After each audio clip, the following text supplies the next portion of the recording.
Que el Señor esté con todos ustedes. Con tu espíritu. Evangelio de nuestro Señor Jesucristo según San Juan.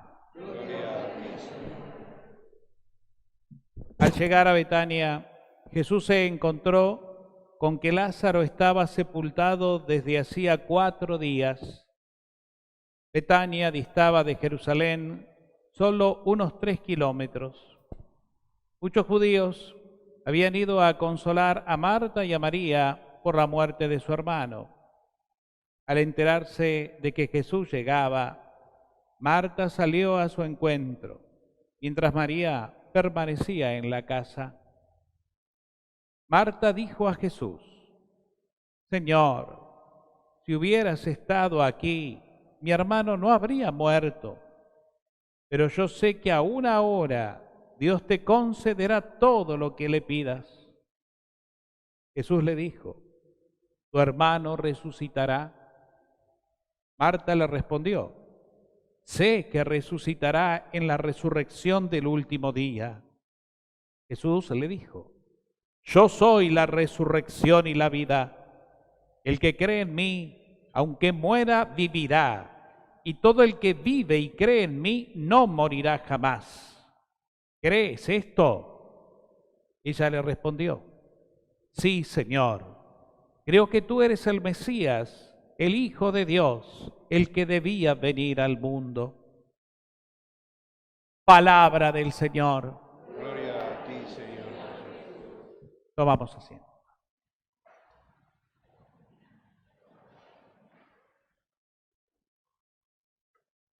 Bueno, muy queridos hermanos en el Señor, hoy es un día muy especial, y digo que es un día muy especial porque conmemorar a nuestros queridos difuntos trae siempre una movilización interior, y eso es innegable.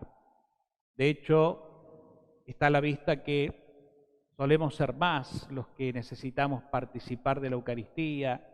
Es un día, tanto este como el aniversario, por ejemplo, de un ser querido difunto, donde vamos al encuentro del Señor de una manera más concreta, no porque no estemos en presencia de Dios siempre, ni porque dejemos de rezar por ellos el resto de los días. Siempre están vivos, por supuesto, en el recuerdo y en el amor de nuestro corazón. Pero son días claves, son días especiales.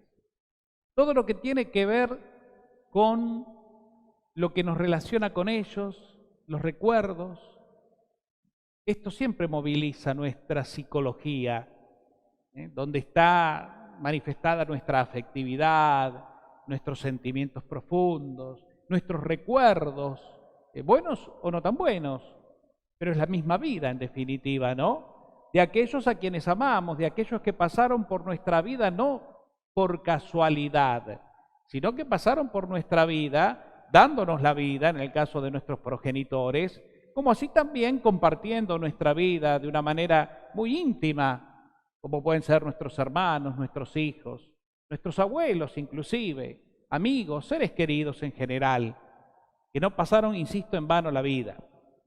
Y es lógico, también suele pasar, ¿no? Cuando se acercan las fiestas, especialmente la Navidad, ese recuerdo de las mesas que antes se extendían y eran largas y ahora ya no está más. El abuelo, la abuela, papá, mamá y la familia es como que se disgregó, ¿no? En fin, momentos muy movilizantes.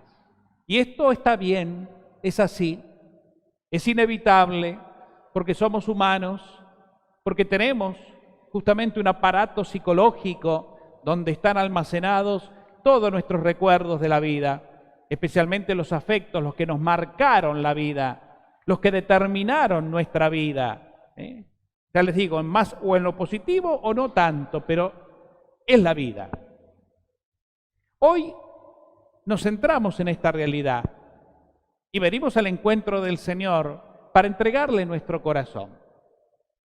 Fíjense que, si bien rezamos por ellos, y por eso hemos puesto sus nombres en la canastita como un signo de entrega, esa canastita que ustedes ven está precedida por el cirio pascual que está encendido. El cirio pascual se enciende el día de la resurrección de Jesús. nos acompaña encendido durante todo el tiempo pascual, los 50 días de Pascua, y después se lo vuelve a encender durante el año litúrgico para los bautismos y también para las exequias o estos días especiales, ¿no? Por eso preside la luz de Cristo, esa luz que está encendida para que nosotros al mirarla nos acordemos de que somos hijos de la vida y que nosotros amamos y seguimos a un Dios de la vida, no a un Dios de muerte, ¿no? Y estos signos externos que nosotros generamos, los colores, morado, propio del recuerdo, las velas encendidas, la luz de la vida y todo lo que de una u otra manera forma parte de la liturgia, signos externos que nos invitan a ir a lo más profundo, es decir, signos que significan algo que va más allá de lo que nuestros sentidos captan. Escuchábamos recién, a propósito de todo esto, el Evangelio, este Evangelio tan bonito y tan fuerte, tan nutrido, que es el Evangelio de la visita de Jesús a Betania cuando su amigo Lázaro murió. Dice que Jesús se enteró, si vamos unos versículos anteriores, de que Lázaro estaba muy enfermo, gravemente enfermo. Y sus discípulos le dijeron: Señor, es tu gran amigo, vos los querés mucho. Y ciertamente Jesús pasaba frecuentemente a la casa. Cuando iba para Betania se detenía y ahí era hospedado por Lázaro, Marta y María. Hay muchos episodios del Evangelio, ¿no?, que hablan de esos encuentros. Pero Jesús dice que les dijo a los discípulos: no vamos a ir, esperen, esta enfermedad no es de muerte, sino es para que se manifieste la gloria de Dios. Y Jesús no fue rápido, sino que esperó. Y cuando sí llegó a Betania, Lázaro ya hacía 4 días que estaba muerto. Ustedes saben que el Evangelio está lleno de simbología, nunca hay que leerlo literalmente, sino como una teología narrada para entender lo que los signos nos quieren enseñar. 4 días. Jesús resucitó al tercero. Se suponía y se entendía que el cadáver al tercer día, después del tercer día, empezaba ya el proceso propio de la descomposición, ¿no? Jesús resucitó al tercero. Es decir, como que la resurrección de Cristo al tercer día significó que Él está por sobre todo y que nunca puede llegar para Cristo y ni para el cristiano la corrupción. También se nos enseña en la tradición de la Iglesia que María, una vez fallecida, porque María falleció, fue llevada en cuerpo y alma a los cielos. Su cuerpo, su cadáver, no quedó en la tierra, porque como era llena de gracia y fue la madre la que engendró en su cuerpo al Salvador mismo, al Hijo de Dios, no podía ella padecer la corrupción del sepulcro. Entonces fue llevada en cuerpo y alma al cielo, ¿no? Elementos, signos, que muestran en definitiva que Dios está más allá de lo que para este momento, para esa historia, se creía como que la muerte era el fin. Inclusive también entre la cultura religiosa judía existían los fariseos y los saduceos, ¿no?, que si bien ambos eran creyentes, unos creían, o sea, creyentes en Dios ambos, pero unos creían en la resurrección y los otros no, los saduceos no creían en la resurrección. Los mismos griegos, si queremos ir más al fondo, cuando San Pablo va a Grecia, a Atenas, y les va a predicar sobre Jesucristo, se encuentra con que los griegos eran muy religiosos, ¿no? El Areópago, que era como el centro, el edificio donde estaban los dioses, los distintos dioses que adoraban los griegos, tenían aparentemente una imagen, un busto al Dios desconocido. Y Pablo, que era muy inteligente, les dice: voy a ir por acá, y les predica sobre el Dios desconocido. Yo se los vengo a anunciar, y ese Dios desconocido se llama Jesucristo, el Hijo de Dios Padre, que fue enviado para anunciar la buena noticia. Y hasta ahí todo bien con los griegos. Pero cuando Pablo incursiona en el fundamento de la divinidad, que es la vida, y les dice que este Hijo de Dios, Jesucristo, que resucitó de entre los muertos, los griegos, que eran tan religiosos, pero a su vez tan racionales, ¿qué le dicen a Pablo? No, pará, hasta acá, otro día te escucharemos. y se fueron riéndose de él porque hablaba de la resurrección de los muertos. No creían.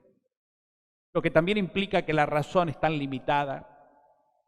Todo esto, que es tan humano al mismo tiempo y divino, nos puede permitir comprender nuestros sentimientos, que como humanos dijimos son legítimos. Es lógico que tengamos dolor, tristeza.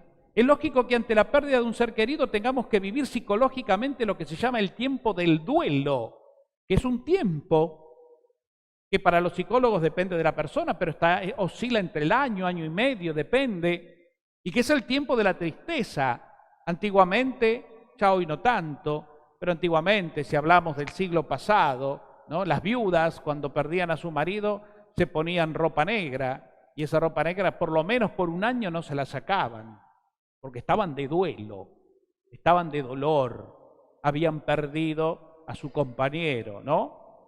Los hombres también llevaban un brazalete en la manga del saco cuando perdían a su esposa. Culturas que hablan de los necesarios sentimientos de expresión humana ante algo tan misterioso y límite como es la muerte. En el Evangelio de hoy algo de eso vemos también. Marta y María conocían a Jesús y habían escuchado muchas veces la predicación de Jesús. Sabían quién era Jesús, pero estaban padeciendo el duelo. Por eso el primer saludo de María cuando lo encuentra a Jesús que va a Betania le dice, es como un reproche. Señor, si vos hubieras estado aquí, mi hermano no hubiera muerto. Pero, Señor, yo sé que aún ahora así, Dios te va a dar lo que vos le pidas, ¿no? Jesús la increpa, como tratando de ayudarla a que profundice más, porque sabe que tiene la capacidad, Marta, de entender más todavía. Y le dice, ¿tu hermano resucitará? Sí, Señor, yo sé que resucitará al final de los tiempos.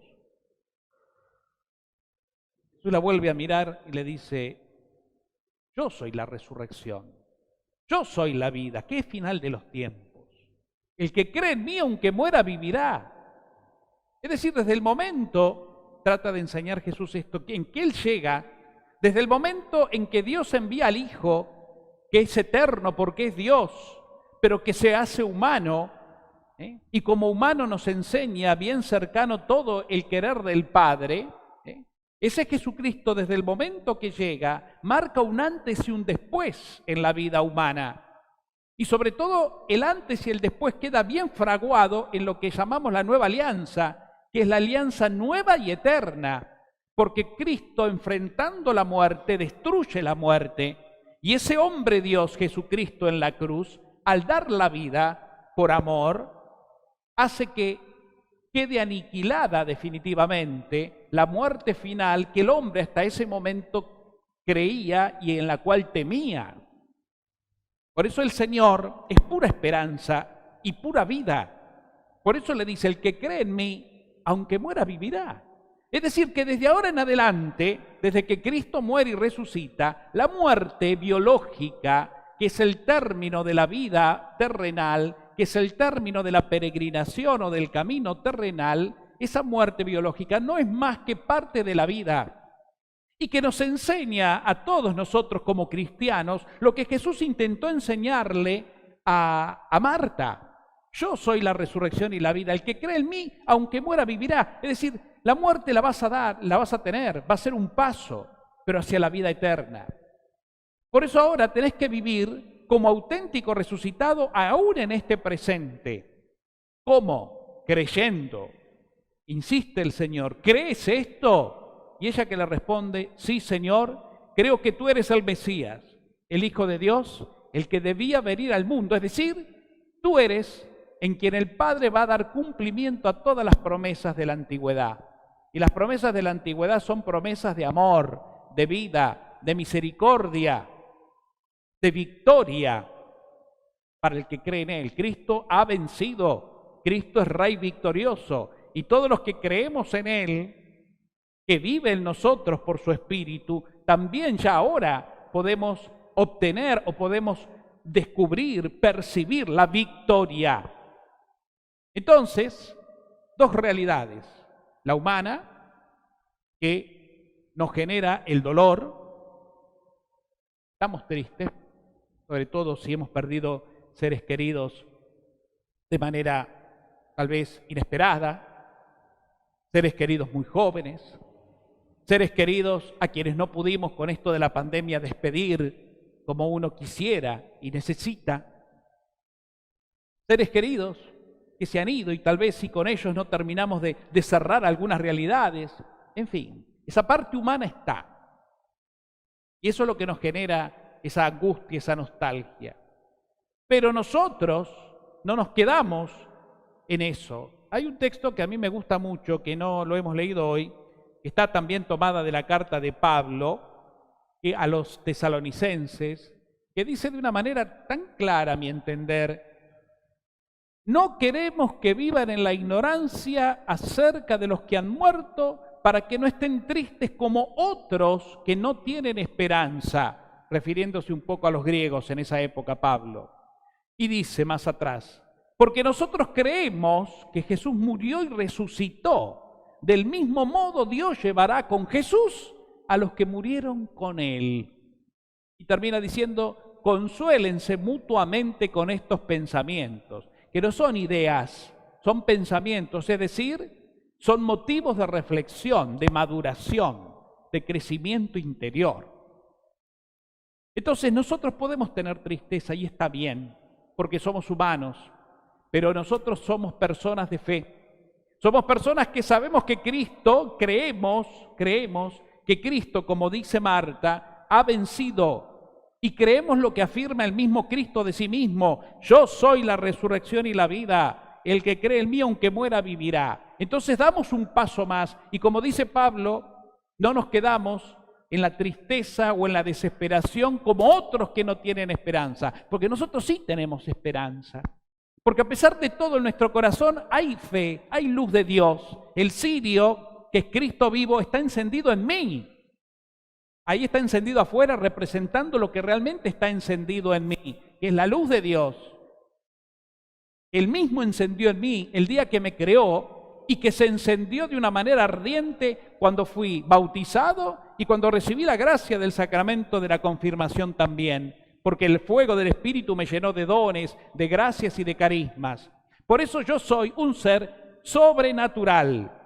Por eso todo cristiano consagrado a Cristo por el bautismo es un ser inmortal, que ya en este mundo tenemos que descubrir por gracia de Dios, no por la cabeza o la razón, porque jamás lo vamos a lograr por ese camino, sino por la fe, que implica una vida interior introspectiva de encuentro silencioso con el Dios amor que vive en mí. Y así, a medida que vamos cultivando nuestra vida interior, donde está presente Jesucristo, el Espíritu Santo, que es el amor del Padre, vamos a ir permitiéndole a ese mismo Dios que encienda con mayor intensidad cada vez más ese fuego, esa llama de vida, de fe, que nos permite vivir como auténticos resucitados. Porque la peor de las muertes, mis queridos hermanos, no es la muerte biológica, que es parte, como les dije, de la vida, y que no es más que una marca que determina que ya una etapa se terminó para empezar otra y definitiva. Sino la peor de las muertes es vivir una vida sin Dios, sin comunión con Él. Es vivir una vida sin profundidad, es vivir una vida sin cultivar, por así decirlo, en la contemplación y en el encuentro, en la meditación de la palabra, en los sacramentos, en la comunión, en la alabanza, es decir, en todo lo que me lleve a Dios. Es vivir una vida sin ese camino interior.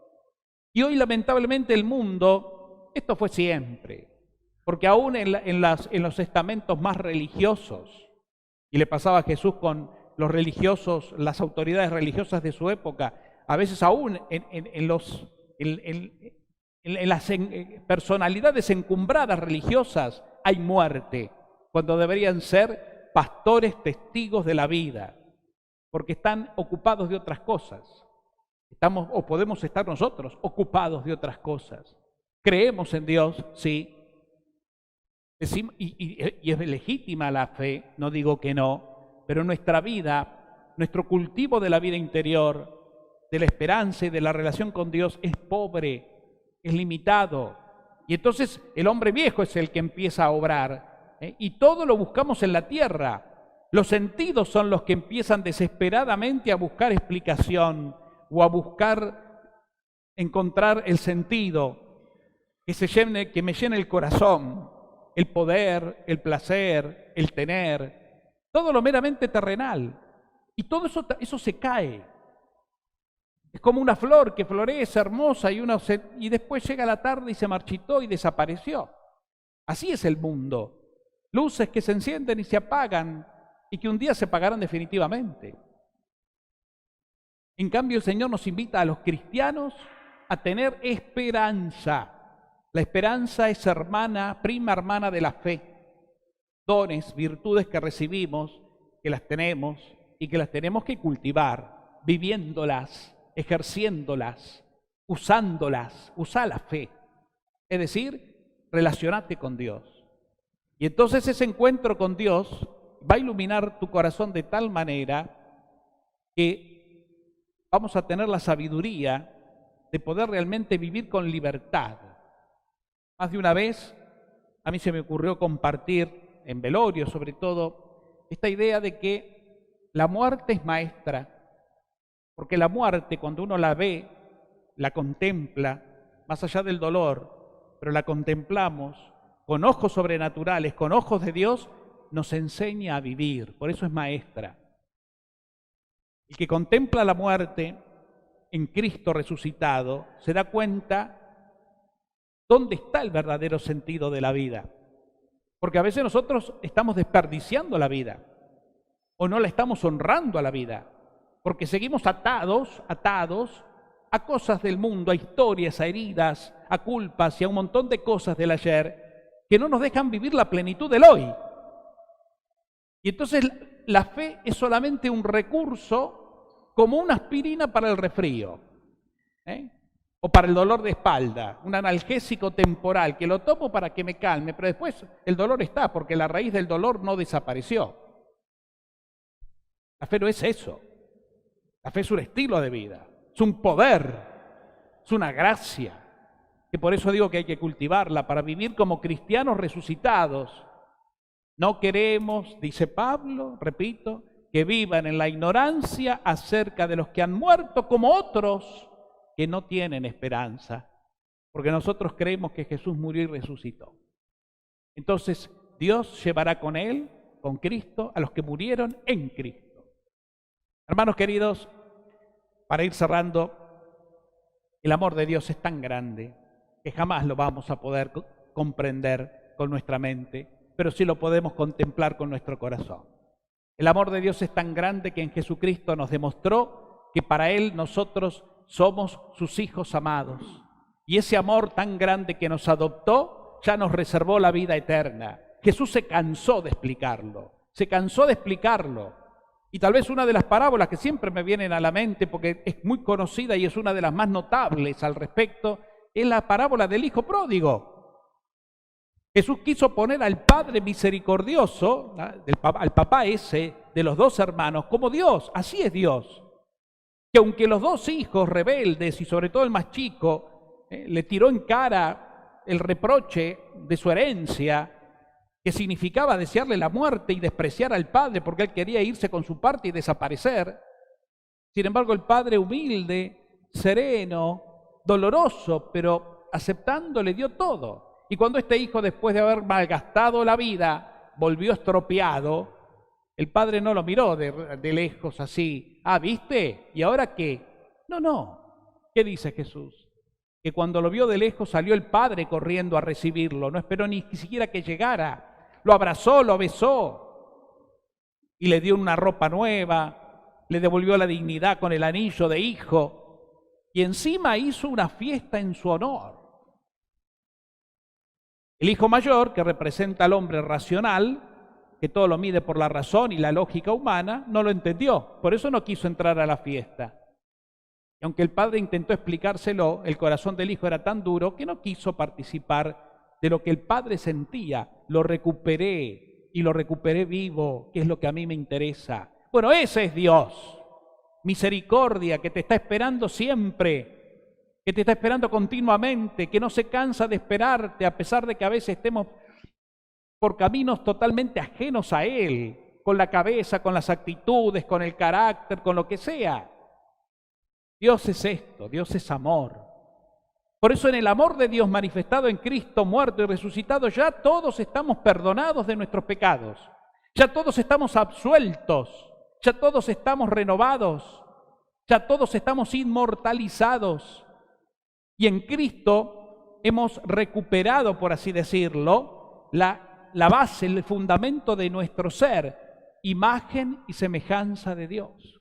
¡Qué maravilla!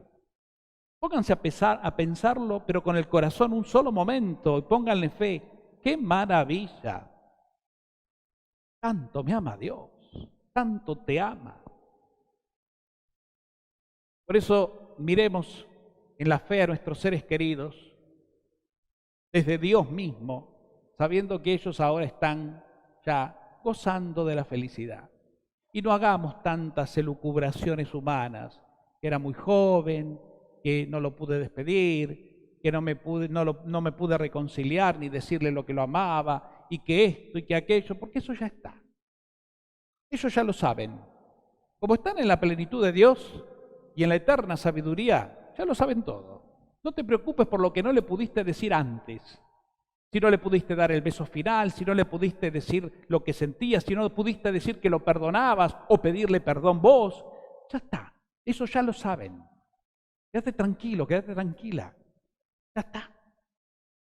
Y si Dios permitió que en ese momento de su vida, sea niño, joven, maduro o anciano, hayan partido, Dios sabrá por qué lo habrá querido o lo habrá permitido de la forma que haya sido en ese momento. Dios sabe por qué.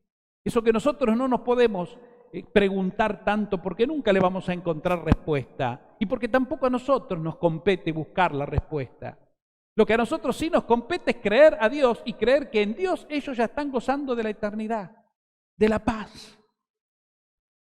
Para el hombre racional siempre están los dimes y diretes. Ay, si hubieras todavía, cuánto le quedaba de vida. Ay, cuántas cosas pudiera haber hecho. Era tan joven todavía y era esto. Sí, pero es la cabeza humana la que piensa así. Dios tiene otra lógica, otra forma de pensar. Ay, si él hubiera gozado, si se hubiera dejado, hubiera disfrutado más de los nietos, de los hijos, pero él, ya está. Dios se encargó de todo. Miren, la gran purificación del hombre tiene 3 momentos: antes, durante y después de la muerte. En el antes, la vida misma nos purifica. En la lucha, en el sufrimiento, cuando llevamos con dignidad la vida a pesar del dolor. En el durante, en ese misterio de ese paso.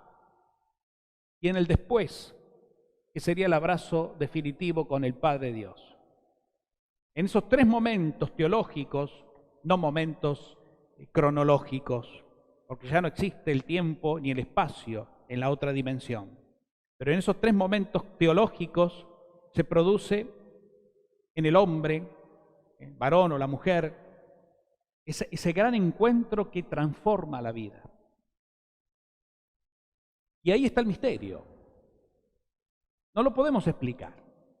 Hay signos. Yo no quiero entrar en una homilía en eso, aunque es un tema apasionante, ciertamente. Pero cuando a veces hablamos de los enfermos terminales, que quién sabe, un rato antes de morir entran en un estado de lucidez que uno dice, está mejorando, mirá, qué lúcido está, y al otro día muere. Esa famosa mejoría de la muerte, esos signos de purificación, donde entran en un estado de razón misterioso, que es parte tal vez de un hasta pronto. No sabemos. Esa imaginación que muchos tienen, que te cuentan, ay, ¿viste quién vino? Vino a visitar mi hermano José, y cuando el hermano José hace 20 años que se murió. Cosas así. Están dentro de un misterio que nosotros no vamos a explicar, y tampoco tenemos la capacidad en este momento de hacerlo. Pero que hay un vínculo y lo hay. Y quédense tranquilos. que la relación con ellos sigue estando, en otra dimensión estando. Y el que nos une a ellos de una manera más perfecta que antes, si quieren, es el mismo Dios. El otro día, en una de las misas, le contaba en la homilía algo que escuché de un sacerdote dominico, un excelente predicador, sobre cómo es la relación nuestra que estamos todavía de este lado con aquellos que ya están en la gloria de Dios. Y él decía que es como la comunicación, aprovechando hoy las comunicaciones modernas, con el celular, ¿no? Antes, cuando estábamos, ahora nosotros estamos vivos, nos comunicamos así, directo, tú a tú, ¿no? Vení que tengo que hablar con vos. Y nos sentamos a charlar, nos miramos a los ojos, nos tocamos. Pero cuando ya se produce para una de las partes la partida, la comunicación es desde Dios. Y él decía, es como la del celular, ¿por qué? Si yo agarro el celular y marco el número tuyo, y vos estás ahí, atendemos. Hola, ¿cómo te va? No, hasta nos miramos, pero en el celular. No es que el celular mío esté enganchado directo al tuyo.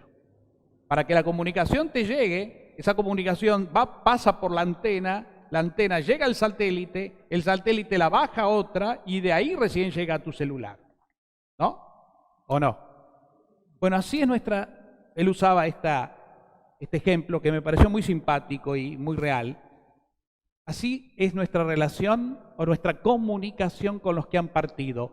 ¿Quién sería el satélite? Dios. Vamos al satélite, vamos a lo alto, vamos a la dimensión superior. En la fe estamos capacitados a abarcar. Y en esa dimensión entramos en comunión, ni siquiera digo en comunicación, sino más bien en comunión, para usar un término más teológico y litúrgico, con aquellos que están en la gloria. Nosotros cuando rezamos el credo, ¿qué decimos? Creo en la comunión de los santos. ¿Qué es en la comunión de los santos? Es esto, la unión en un vínculo fraterno, que ya nada ni nadie lo rompe, porque ni la muerte ya tiene poder sobre la vida que hemos recibido de Dios en Jesucristo muerto y resucitado para nuestra salvación. Hermanos queridos, entonces hoy es un día no para llorar la muerte y quedarnos en el llanto depresivo, sino al contrario, para celebrar la vida. Y no es casualidad, ayer se los decía también, que esta conmemoración de hoy, 2 de noviembre, esté pegada a la de ayer, solemnidad de todos los santos. Porque ayer lo que celebrábamos era la santidad, no al santo tal o cual, sino la santidad en sí. ¿Qué es la santidad en sí? Dios mismo. Celebrábamos a Dios, autor de la vida, y hoy lo conmemoramos en aquellos que ya están con Él y que forman parte de la santidad, de la comunión de los santos.